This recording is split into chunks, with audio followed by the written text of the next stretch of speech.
اگر ہم اس رمضان میں یہ جو جس کو ہم درک کر رہے ہیں، اگر ہم اس رمضان کو ویسا نہ بنا پائیں کہ جیسا ہمارا پروردگار چاہ رہا ہے، تو یقینی طور پر ہم نے رمضان کو صحیح سے درک نہیں کیا۔ ہمیں رمضان کو ویسا بنانا ہے کہ جیسا ہمارا مولا اور آقا چاہتا ہے۔ اور ویسا کیسے بن سکتا ہے؟ صرف روزہ رکھنے کا مطلب یہ نہیں ہوتا کہ ہم بھوک اور پیاس سے اپنے آپ کو روکے ہوئے ہیں، ہمیں پیاس لگ رہی ہے ہم پانی نہیں پی رہے ہیں، ہمیں بھوک لگ رہی ہے ہم کھانا نہیں کھا رہے ہیں۔ ہمارے جسم کے اعضاء و جوارح سے کوئی ایسا کام نہ ہو جس سے ہمارا مولا ناراض ہو جائے، ہمارا خدا ہمارا ناراض ہو جائے۔ کیونکہ اگر ہم روزے کے عالم میں اپنے ہاتھ سے گناہ کرتے ہیں،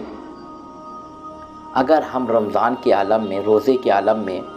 اپنی آنکھوں سے گناہ کرتے ہیں، اپنی زبان سے گناہ کرتے ہیں، جو اللہ ہمارے منہ سے نکلنے والی سانس، ہماری ناک سے نکلنے والی سانس کو تسبیح میں بدل دیتا ہے، اسی راستے کو، اسی منہ سے اگر ہم گالی بک رہے ہیں، اسی منہ سے اگر ہم گناہ کر رہے ہیں، گانا گا رہے ہیں، تو یقینی طور پر ہم سے بھوکے اور پیاسے ہیں، ہم نے رمضان کو صحیح سے درک نہیں کیا ہے۔ تو سب سے پہلے ہمیں اپنی زبان کو کنٹرول رکھنا ہے، کسی مومن کو اذیت نہیں دینی ہے،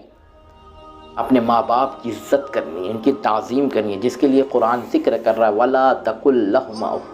کہ ان کے سامنے اف بھی مت کرو، ان کے سامنے اف مت کرو، ان کا احترام کرو۔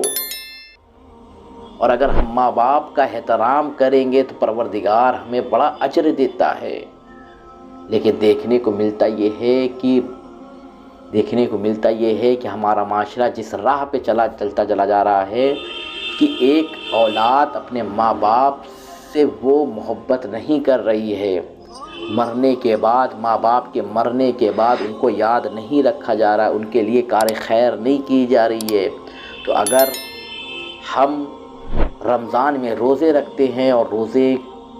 روزہ رکھ کر جب ہم افطار کرتے ہیں تو ہم افطار سے پہلے اپنے مرحومین کو ضرور یاد کریں۔ ہم جب بھوکے ہوتے ہیں تو ہمیں کھانا چاہیے ہوتا ہے، اور افطار کے وقت ہم سوچتے ہیں کتنی جلدی ہم افطار کر لیں۔ تو سوچئے کہ وہ لوگ جو اس دنیا سے جا چکے ہیں وہ بھی ہم سے امید لگائے ہوئے ہیں کہ ہمارا چاہنے والا، ہمارا عزیز، ہمارا اقربا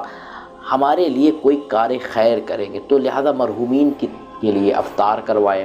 مرحومین کے لیے جو ہے کار خیر کریں، ان کی نمازیں جو قضا رہ گئی ہیں ان کی نمازوں کو پڑھیں یا پڑھوائیں۔ اور اسی طریقے سے جب افطار ہو تو ان کے لیے سورہ فاتحہ ضرور پڑھیں۔ اگر ہم ان کے لیے سورہ فاتحہ پڑھیں گے تو جب ہم اس دنیا سے جائیں گے تو ہمارے لیے سورہ فاتحہ پڑھا جائے گا۔ تو لہٰذا ہمیں اس عمل کو کرنا ہے، اور افطار کے بعد دعائیں جلدی قبول ہوتی ہیں، تو لہٰذا ہمیں افطار کرتے وقت دعاؤں کو بھی کرنا ہے تاکہ ہمارا پروردگار ہم سے راضی ہو جائے۔